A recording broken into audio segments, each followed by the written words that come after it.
जिलास्तरीय खेलकूद प्रतियोगिता उद्यापित भारत सरकार युवा व्यापार और क्रीड़ा मंत्रालय अधीनस्थ मेरा युवा भारत और बापूजी यूथ क्लब बलासिंगा मिलित आनुकूल्य बौद्ध ब्लक बलासिंगा खेल पड़िया आयोजित जिलास्तरीय खेलकूद प्रतियोगिता उद्यापित होइछि।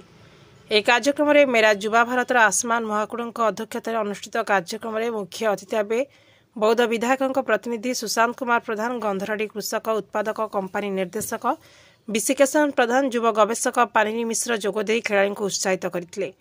फाइनाल फुटबॉल प्रतियोगिताରେ गिरिसिंगा महेश्वर ग्रीन क्लब और मुरसुंडी क्लब मध्य खेल अनुष्ठित होता बेले गिरिसिंगा ग्रीन क्लब दल विजेता होते और मुंडुसी क्लब रनर होते।